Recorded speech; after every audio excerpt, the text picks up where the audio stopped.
श्री गणेशाय नमः। ओम नमो भगवते वासुदेवाय। अधिक मास महात्म्य कथासार अध्याय 10। गोप्रदान व्रते। श्री गणेशाय नमः। श्री सरस्वत्यै नमः। श्री गुरुभ्यो नमः। महर्षी वाल्मिकी दृढधन्वा राजाला श्री विष्णू व लक्ष्मींचा संवाद सांगितला। नारायण लक्ष्मीला म्हणाले, महिन्यांचा स्वामी सूर्य असतो तर अधिक मासाचा स्वामी श्रीकृष्ण असतो। या महिन्यातील व्रते श्रीकृष्ण पुरुषोत्तमाला उद्देशूनच करायची असतात। नाना सत्कर्म करून भगवंताला विनवावे। धर्मशील ब्राह्मणांचा सत्कार करावा।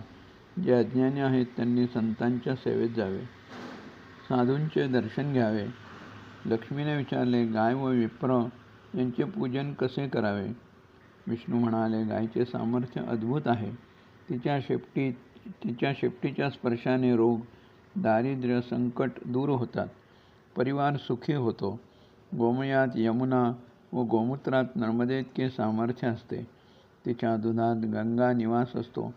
गायीचे दही, दूध, तुपाने यज्ञ पूर्ण होतो। गायी व ब्राह्मण या जगात पवित्र असतात। गव्यधेनूपासून ब्राह्मणाच्या मुखातून वेद प्रसवतात, म्हणून दोघे पवित्र आहेत। अधिक मासात गायीचे पूजन केल्याने अधिक लाभ होतो।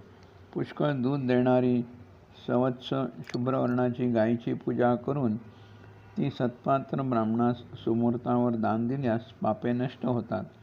तो मोठा पुण्यवंत होतो। त्याला इहलोकातही सुख मिळते। सत्पात्री ब्राह्मण कसा असावा?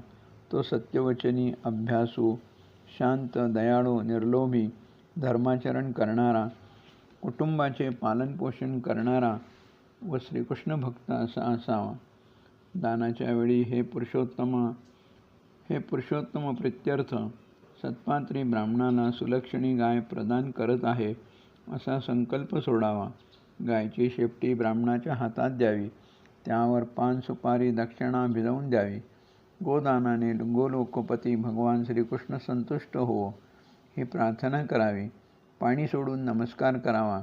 अपात्र ब्राह्मणाला गाय दान दिल्यास दोघांना त्याची वाईट फळे भोगावी लागतात। गोदानाचे पुण्य मोजता येत नाही असे श्री नारायणांनी श्री लक्ष्मीला सांगितले। इति श्री अधिक मास महात्म्य अध्याय 10 समाप्त। श्रीकृष्णार्पणमस्तु।